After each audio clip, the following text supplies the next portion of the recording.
La niña del muelle.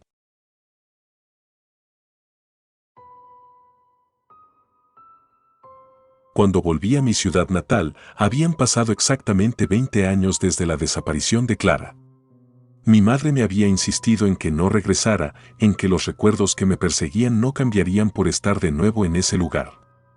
Pero no podía dejar de pensar en ella. Clara había sido mi mejor amiga, mi compañera de juegos y aventuras desde que éramos niños. Habíamos pasado incontables horas juntos, explorando los rincones más recónditos de nuestro pequeño pueblo costero. Y entonces, un día, simplemente desapareció. Recuerdo esa última tarde como si fuera ayer.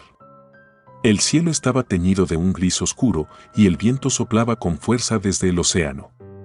Clara y yo estábamos en el muelle, un lugar que se había convertido en nuestro refugio secreto, lejos de los adultos y sus problemas. Me dijo que quería mostrarme algo bajo el agua, pero nunca llegamos a descubrir qué era. Se despidió de mí apresuradamente, diciendo que volvería al día siguiente, pero Clara nunca volvió. A la mañana siguiente, la policía organizó una búsqueda, dragaron las aguas, revisaron cada rincón del pueblo. No había rastro de ella. Sus padres, destrozados, se marcharon del pueblo poco después, incapaces de soportar la carga de su desaparición. Y con el tiempo, la gente dejó de hablar de ella, pero yo nunca pude olvidarla. El pueblo, al que solía llamar hogar, parecía congelado en el tiempo. Las mismas casas envejecidas por la sal y el viento, el mismo aire frío que parecía susurrar secretos antiguos. Pero había algo más, algo diferente en la atmósfera, algo pesado y oscuro que no podía identificar. A medida que caminaba por las calles conocidas, me daba cuenta de que el muelle ya no era el lugar animado que recordaba. Estaba casi desierto, apenas un esqueleto de lo que solía ser. Algunas tablas estaban podridas y el olor del océano era más penetrante, como si algo en el agua estuviera descomponiéndose. Los pocos pescadores que aún permanecían en el lugar me miraban con recelo, como si supieran algo que yo no. Durante mis primeros días en el pueblo, traté de hacer preguntas sutiles, ver si alguien recordaba a Clara. Pero la gente evitaba hablar del tema. Era como si su desaparición hubiera sido borrada de la memoria colectiva del pueblo, o como si preferían no recordarla por razones más siniestras. Fue en la tienda del pueblo donde escuché por primera vez sobre las otras desapariciones. Dicen que ha habido más, me dijo el hombre detrás del mostrador, un anciano que parecía haber visto más años de los que podría contar. No es solo tu amiga, ¿sabes? Otros también han desaparecido. Gente que nadie nota hasta que es demasiado tarde. No quise creerlo al principio. Pero algo en sus ojos, en la forma en que las arrugas de su rostro se tensaban cuando hablaba de ello, me hizo pensar que había algo de verdad en lo que decía. Las desapariciones, según él, habían comenzado unos años después de que Clara se desvaneciera. Jóvenes principalmente, algunos turistas, otros lugareños. Y todos desaparecieron cerca del muelle. Decidido a descubrir la verdad, me dirigí al muelle una vez más, justo al atardecer. El viento azotaba las olas con furia y el sonido del agua al chocar contra las rocas era ensordecedor.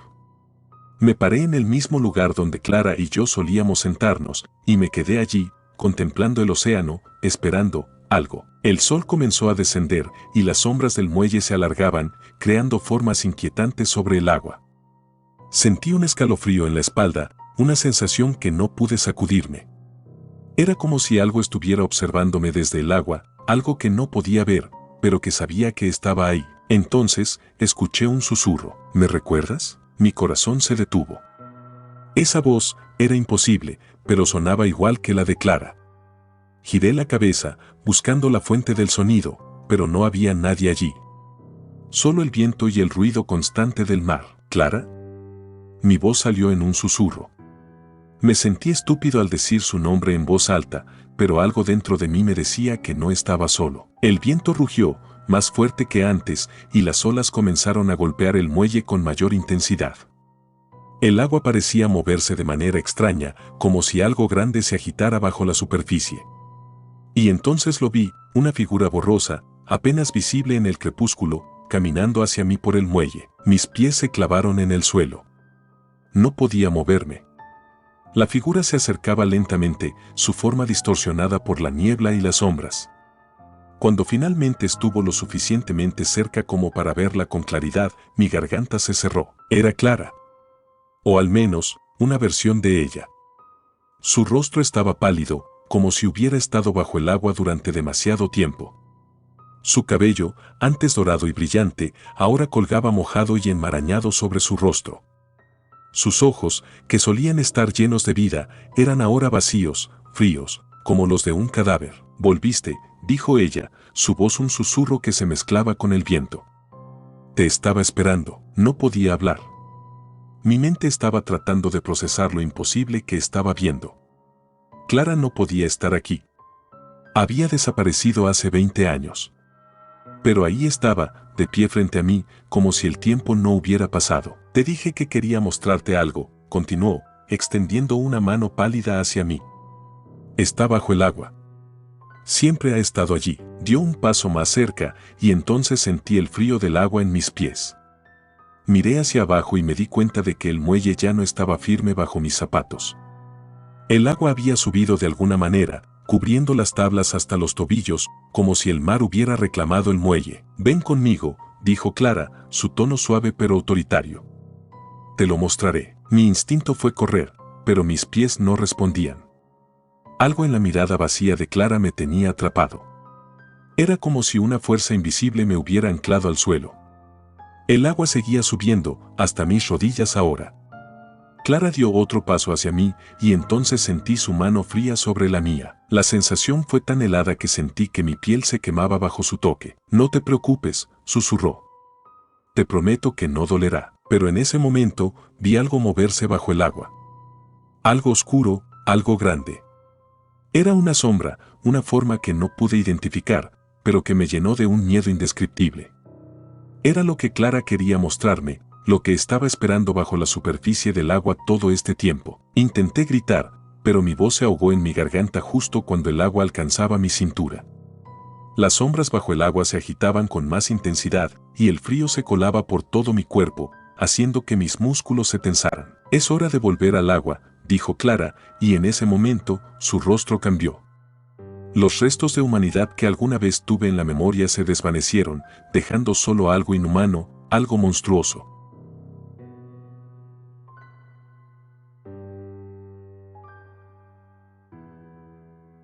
La llamada.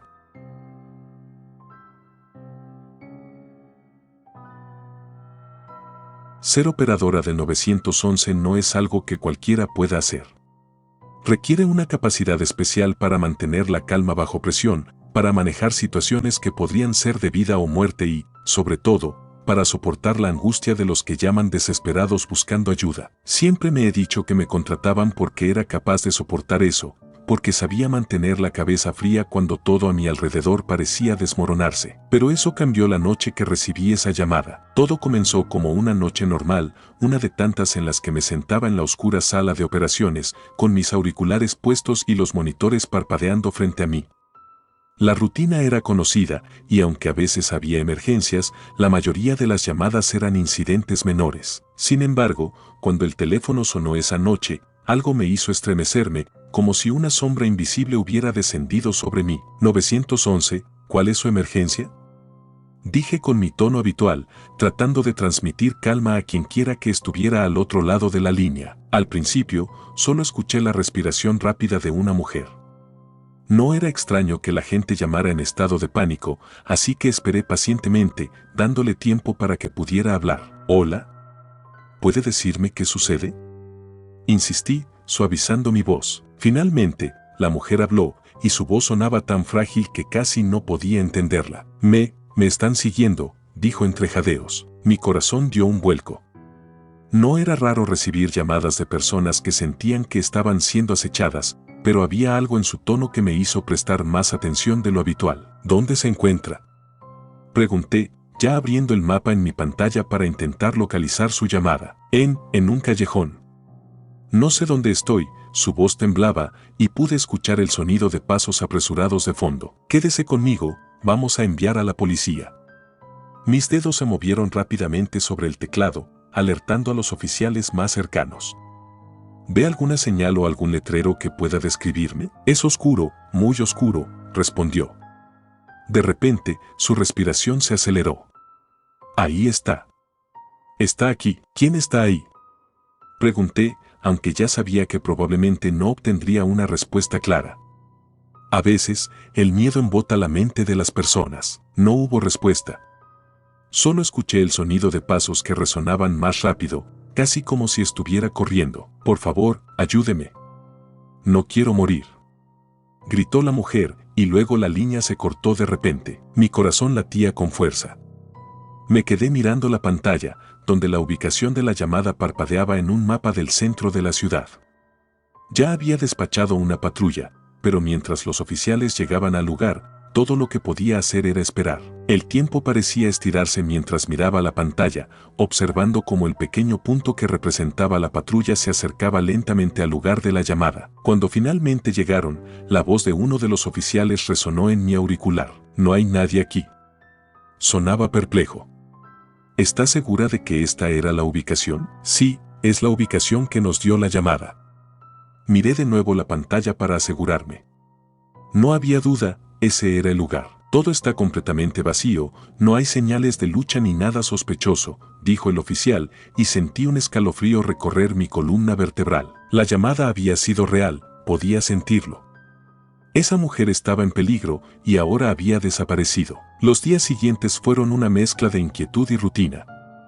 No podía dejar de pensar en la mujer, en su desesperación. Cada noche, mientras me sentaba frente a la consola, esperaba otra llamada suya, alguna pista sobre lo que le había sucedido. Y entonces, 5 días después, volvió a llamar. 911, ¿cuál es su emergencia? Pregunté de nuevo, pero esta vez, al escuchar la misma respiración agitada, sentí un nudo en el estómago. Era ella. ¿Me escuchas? Preguntó, su voz apenas un susurro. Sí, te escucho. ¿Dónde estás? Vamos a enviarte ayuda, dije, tratando de mantener la calma mientras abría el mapa. Pero algo estaba mal. La ubicación de la llamada era la misma de la noche anterior. El mismo callejón. Está aquí. Me está mirando. La voz de la mujer temblaba. ¿Quién te está mirando? ¿Puedes describirlo? Pregunté, pero sabía que no respondería. La misma sensación de impotencia me invadía. La línea se cortó abruptamente otra vez. Cuando informé a la policía, regresaron al lugar, pero nuevamente no encontraron nada. Esa llamada fue solo la segunda de muchas. Cada noche, la misma mujer llamaba.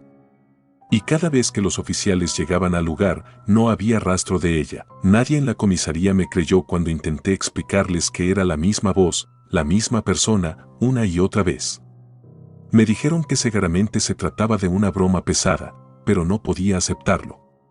La angustia en su voz era demasiado real, demasiado genuina. Con el paso de las noches, la situación comenzó a afectarme.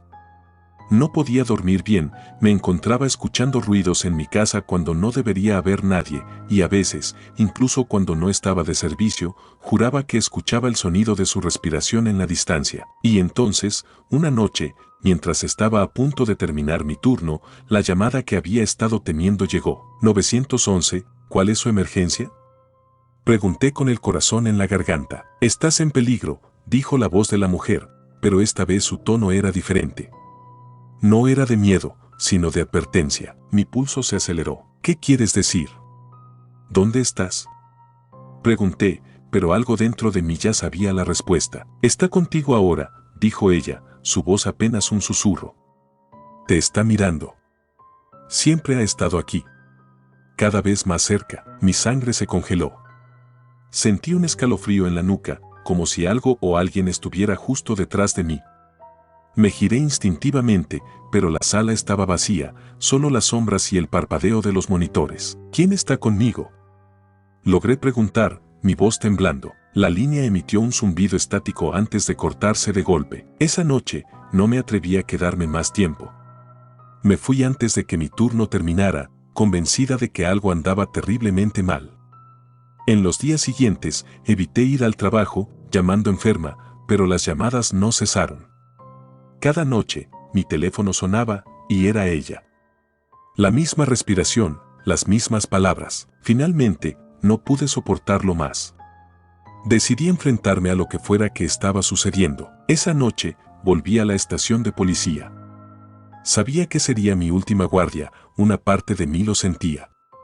La ciudad estaba extrañamente silenciosa y cuando entré a la sala de operaciones, todo estaba en penumbra, como si incluso las luces estuvieran temerosas de lo que iba a suceder. Me senté en mi puesto habitual, respiré hondo y esperé. Y entonces, el teléfono sonó. 911, ¿cuál es su emergencia?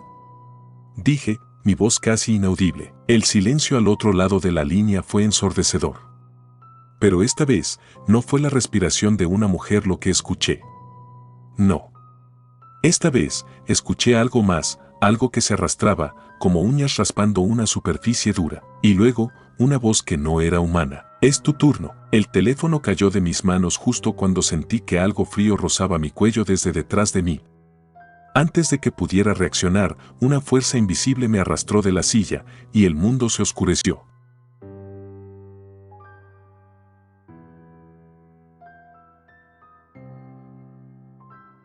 El último paseo.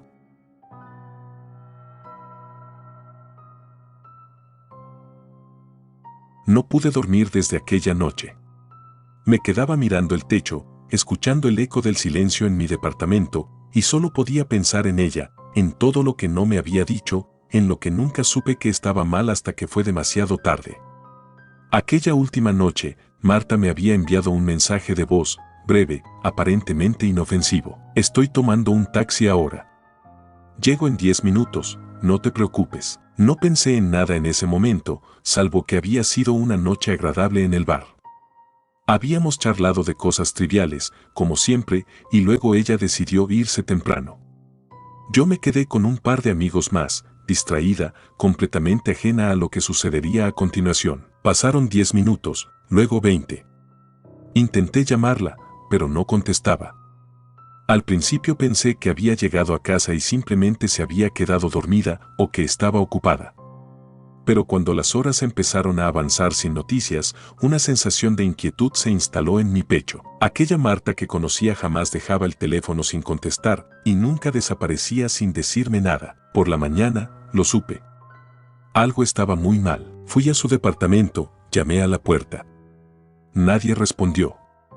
Revisé su feed de redes sociales, le mandé mensajes en todas las plataformas que compartíamos. Nada.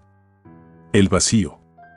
Fue como si el mundo la hubiera tragado de la noche a la mañana, como si nunca hubiera existido. Llamé a la policía, preocupada, pero el oficial que respondió mi llamada pareció indiferente, como si no fuera la primera vez que escuchaba algo así. Mire, señora, las personas desaparecen por muchas razones, a veces simplemente se van sin decir nada. ¿Está segura de que no le mencionó ningún problema personal? Claro que no. Respondí, frustrada. Marta no se iría así. Alguien tiene que buscarla. No fue suficiente para mover a las autoridades a actuar. Pero no iba a quedarme de brazos cruzados.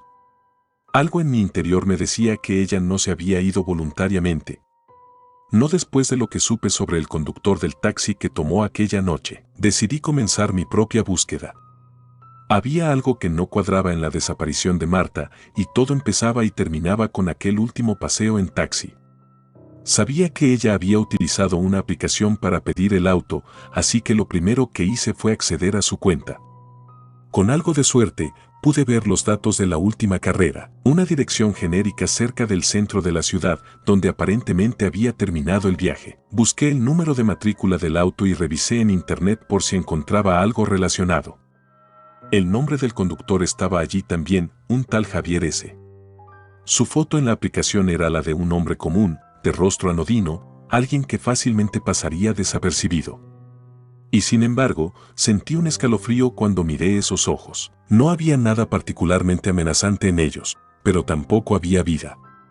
Eran vacíos, fríos. Mi siguiente paso fue ir a la empresa de taxis, pero allí me encontré con muros más altos de los que esperaba. Me decían que no podían darme información adicional debido a políticas de privacidad. Intenté explicarles lo que estaba pasando, pero cada respuesta era una negativa educada. Nadie quería involucrarse. Sin embargo, no iba a rendirme. Ya tenía la dirección donde había dejado a Marta. Esa sería mi próxima parada. Era una calle olvidada, apenas transitada, con viejas fábricas abandonadas y edificios cubiertos de grafitis.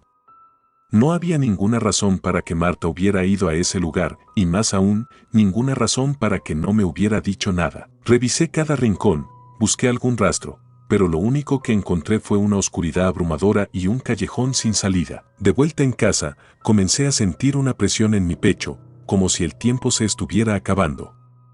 Cuanto más pensaba en Marta, más me consumía la idea de que algo terrible le había pasado y que yo era la única que podía descubrir la verdad. Pero sabía que no podía hacerlo sola. Intenté de nuevo contactar a la policía, insistiendo en que algo no estaba bien con el conductor del taxi. Finalmente, después de mucho insistir, logré que abrieran una investigación formal. Revisaron los registros del taxi y confirmaron que Marta efectivamente había sido recogida por Javier, pero que él había terminado su turno poco después. Según los registros, no había nada fuera de lo común, pero yo no les creí. Decidí seguir a Javier por mi cuenta. Comencé a vigilar su casa, una pequeña vivienda en un barrio de clase media, bastante modesta. Pasé varios días estacionada a unas calles de distancia, observando desde el interior de mi coche. Javier salía todas las mañanas, a la misma hora, para comenzar su turno de taxista. Durante el día, no parecía ser más que un hombre corriente, llevando pasajeros de un lado a otro. Sin embargo, había algo extraño en su comportamiento cuando regresaba a casa. Cada noche, pasadas las 11, dejaba su taxi estacionado fuera y entraba en su casa. Pero, después de un par de horas, lo vi salir de nuevo, siempre caminando, dirigiéndose hacia algún lugar a pie, por la oscuridad de la noche. Una noche, decidí seguirlo. Lo vi caminar por calles que conocía bien, pero que parecían diferentes bajo la luz de las farolas. Cruzó varios bloques hasta que llegó a un callejón angosto, donde un edificio de aspecto lúgubre se alzaba, medio en ruinas. Lo vi entrar por una puerta lateral. Mi corazón comenzó a latir con fuerza. Esperé unos minutos antes de acercarme, asegurándome de que nadie me veía. El edificio estaba en silencio absoluto, como si hubiera sido olvidado por todos, excepto por Javier. La puerta lateral por la que había entrado estaba ligeramente entreabierta. Tomé una profunda respiración y decidí entrar. El interior del edificio olía a humedad y podredumbre. La oscuridad era casi total, salvo por una tenue luz que provenía del fondo de un largo pasillo. Mi pulso resonaba en mis oídos mientras caminaba lentamente, mis pasos resonando en el piso de concreto. La luz me llevó hasta una habitación cerrada con una vieja puerta de metal oxidado. Podía oír sonidos suaves provenientes del interior, murmullos, quizás, o un zumbido bajo, casi imperceptible. Sin pensarlo, empujé la puerta. Lo que vi al otro lado hizo que todo mi cuerpo se congelara. La habitación estaba llena de fotografías. Cientos, quizás miles de fotos colgaban de las paredes y el techo, todas de diferentes personas. Hombres, mujeres, jóvenes, mayores, todos ellos habían sido fotografiados desde ángulos discretos, en lugares públicos, en momentos cotidianos. Pero lo que realmente me aterrorizó fue ver una fotografía de Marta, justo en el centro de la pared, con una gran cruz roja pintada sobre su rostro. Javier estaba allí, sentado en una vieja silla, dándome la espalda. No se inmutó cuando abrí la puerta. Sus manos estaban ocupadas, manipulando algo que no podía ver.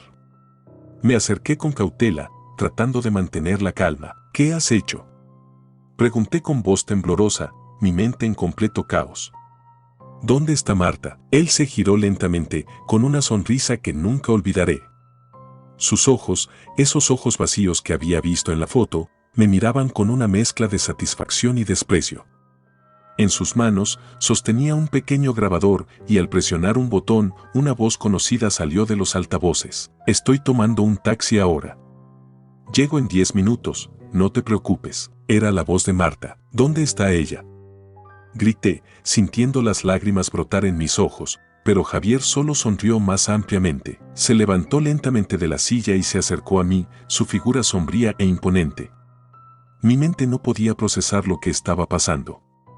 Sabía que estaba en peligro, pero mi cuerpo no respondía, congelado por el miedo. Ella ya no está aquí, dijo en un susurro, sus palabras retumbando en mi cabeza. En ese momento, escuché un golpe detrás de mí.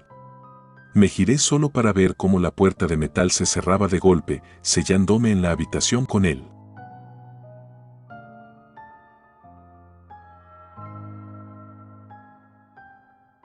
Las puertas cerradas.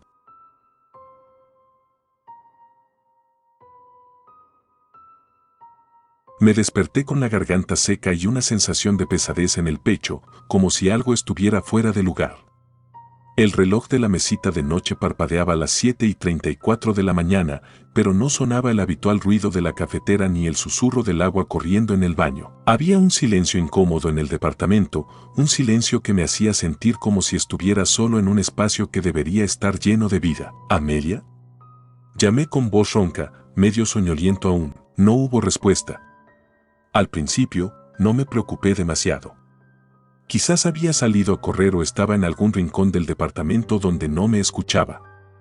Pero a medida que los minutos pasaban, la inquietud empezó a instalarse en mi mente. Me levanté de la cama, notando que todo en la habitación parecía exactamente como lo habíamos dejado la noche anterior. Las cortinas seguían cerradas, el armario entreabierto y mi teléfono sobre la cómoda, sin mensajes ni llamadas perdidas. ¿Amelia? Volví a llamar, esta vez más fuerte. Nada. Caminé hacia la cocina, pero todo estaba en su lugar, intacto. No había señales de que hubiera hecho café ni preparado su desayuno. Sentí un nudo formarse en mi estómago mientras revisaba rápidamente el resto del departamento. El baño estaba vacío, el salón también, y su bolso seguía en la mesa del comedor, tal como lo había dejado la noche anterior. Fue entonces cuando me di cuenta de que algo estaba muy mal. Intenté abrir la puerta de entrada para salir al pasillo y quizás preguntar a algún vecino si la habían visto, pero la perilla no se movió. Giré con más fuerza, pero no hubo ningún clic familiar. La puerta estaba completamente sellada. Mi pulso se aceleró. Probé con más fuerza, tirando de la puerta, empujando con mi hombro, pero no se movió ni un milímetro. ¿Qué demonios? Susurré, incapaz de entender lo que estaba pasando. Fui directo a las ventanas del salón. Las cortinas pesadas de terciopelo bloqueaban la luz del día, pero al correrlas, lo que encontré me dejó helado. Las ventanas estaban cubiertas desde afuera con paneles de metal grueso.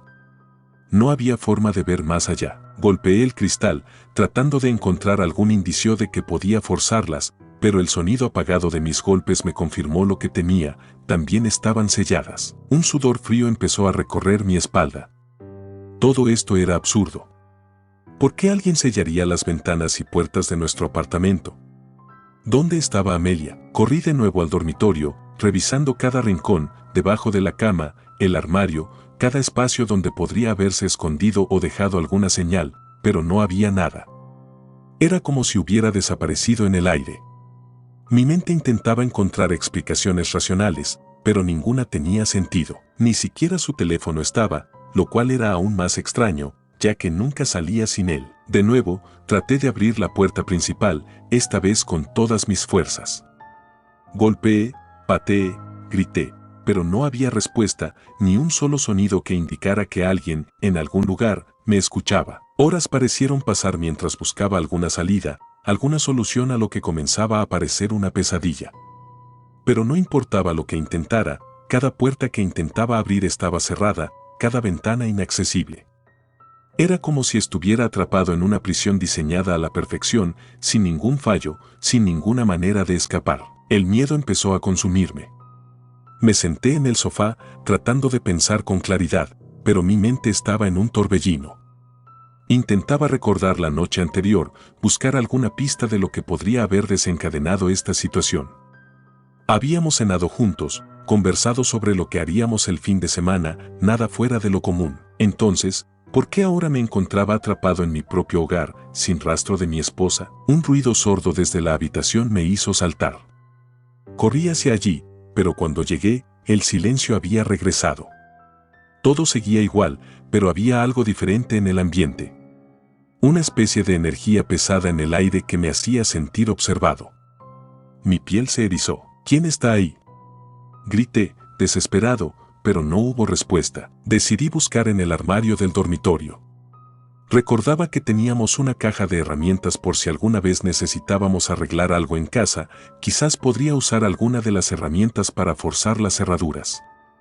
pero cuando abrí la puerta del armario, encontré algo que me dejó paralizado. Allí, en el fondo del armario, había un pequeño sobre blanco.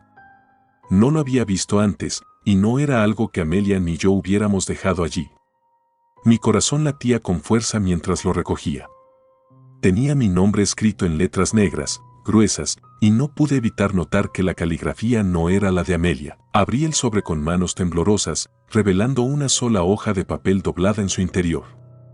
La desplegué y leí las palabras que me helaron la sangre. Ella no está aquí. Tú tampoco lo estarás pronto. Solté el papel, sintiendo que mi corazón latía en mi garganta. ¿Qué significaba eso? ¿Quién había dejado esa nota? ¿Dónde estaba Amelia? Corrí hacia la puerta de nuevo, golpeándola con todas mis fuerzas hasta que mis nudillos empezaron a sangrar. Grité por ayuda, pero no hubo respuesta. Era como si todo el edificio estuviera vacío, como si nadie más existiera en el mundo excepto yo, atrapado en este departamento maldito. Me dejé caer al suelo, exhausto, con la mente en blanco. Estaba atrapado, y por primera vez, la realidad de lo que eso significaba comenzó a hundirse en mí. No había escapatoria. No había salida. Y, por alguna razón, alguien o algo había decidido que yo no debía salir de aquí. El tiempo se hizo un borrón. Los días comenzaron a pasar, y con ellos, mi cordura comenzó a desvanecerse. No había comida en el departamento, ni agua potable. Lo poco que quedaba en la despensa se acabó rápidamente, y pronto, el hambre y la sed se convirtieron en mis únicos compañeros. Intenté dormir, pero cada vez que cerraba los ojos, escuchaba el crujido de la madera o los pasos de alguien o algo moviéndose por el apartamento. Siempre en la periferia de mi visión, siempre justo fuera de mi alcance. Empecé a cuestionar mi propia realidad. ¿Había alguien más en el departamento conmigo? ¿Estaba realmente solo? ¿O estaba perdiendo la cabeza lentamente como un prisionero aislado en su propia mente? Un día, mientras me arrastraba por el salón en busca de algo que pudiera beber, escuché un clic. Un sonido suave, apenas perceptible, pero lo suficientemente claro como para que mi corazón se acelerara. Me levanté con dificultad y caminé hacia la puerta de entrada. El pomo se movió. Con manos temblorosas, lo giré lentamente, y esta vez, se abrió. La puerta se abrió hacia el oscuro pasillo, pero lo que vi del otro lado no era el vestíbulo de nuestro edificio. Era un vacío negro, una oscuridad insondable, como si el mundo entero hubiera desaparecido. Di un paso hacia atrás, horrorizado. Y entonces, escuché una voz, suave, susurrante, proveniente de esa oscuridad. Es tu turno de desaparecer. Antes de que pudiera reaccionar, sentí un tirón invisible, una fuerza que me arrastraba hacia el abismo. Luché con todas mis fuerzas, pero era inútil. La oscuridad me tragó, y mientras caía, supe que nunca volvería a ver la luz.